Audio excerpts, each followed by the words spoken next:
The Hillsborough County School Board is working to find ways to improve its policy for student-athlete transfers. Well, right now, if students don't get an exemption, they must sit out for 1 year. Our Fallon Silcox is live at a Hillsborough County school with the very latest on this debate. Fallon?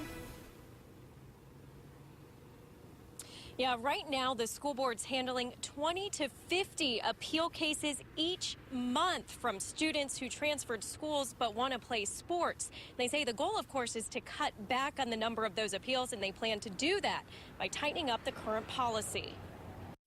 With children in sports and their parents, it's always a complicated issue. And so it has probably been more of a process than we thought it might. This is the second workshop that board members hashed out details of the student-athlete transfer policy, proving to be a difficult task. No new evidence shall be considered by the board.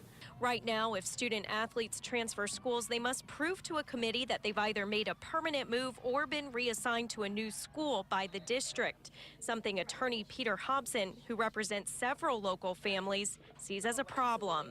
If you're going to make residence an important criteria, you have to take in consideration that one child may have 2 or 3 residences that he lives in or she lives in during the course of a calendar year. Today, the school board's attorney suggested changes addressing some of those issues. He suggested adding a 5th exception, allowing for students to play sports if the school transfer is because of a provable hardship.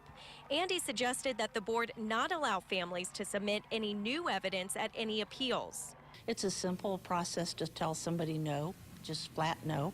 It's a more complicated process to be able to say yes to a student who values his sport and for circumstances beyond their control. But even if these changes are put into place, Hobson says as long as it's the district making these decisions, the process is still unfair. We have to have less school board related individuals making these decisions on the appeal and more lay people involved, because that will give the families and the students a sense that they're getting a fair and impartial hearing when they are denied.